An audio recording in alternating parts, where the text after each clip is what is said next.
नौशर फ़िरोज़ में बदअमनी अवाम जो जीअण जंजाल करे छॾियो आहे। नौशर फ़िरोज़ सिंध जो पुरअमन ज़िलो लिखियो वेंदो हुयो, पर हाणे शिकारपुर खां बि वधीक बदअमनी वधी वई आहे।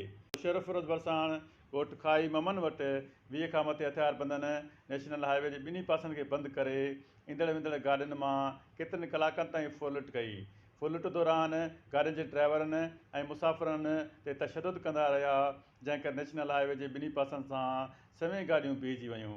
हथियारबंदनि पारां फुर करण दौरान नौशर फ़िरोज़ पुलिस पहुची वई ऐं हथियारबंदनि ऐं पुलिस में फायरिंग जी ॾे वठि थी, जंहिंमें हिकु एहलकार वली मोहम्मद लंजार गोलियूं लॻण सबबि शदीद ज़ख़्मी थी पियो, जंहिंखे सिविल अस्पताल नौशर फ़िरोज़ आंदो वियो, जिते संदसि हालत गणितीअ जोॻी हुजण करे खेसि नवाबशाह रेफर कयो वियो।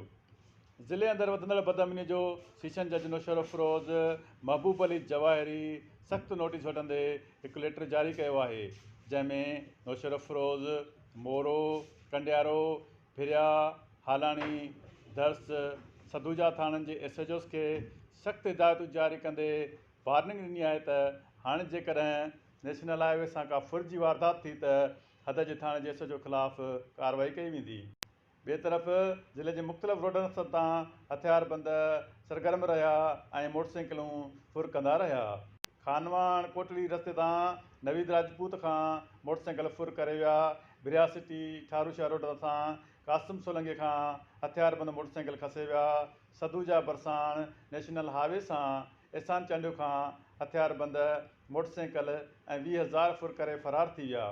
हथियारबंद दलीपोटरा भरिसां साईंदाद बोए खां मोटरसाइकिल फुरे फ़रार थी विया। नवां जोतई भरिसां मशूक अली कॉलेज खां मोटरसाइकिल खसी वई।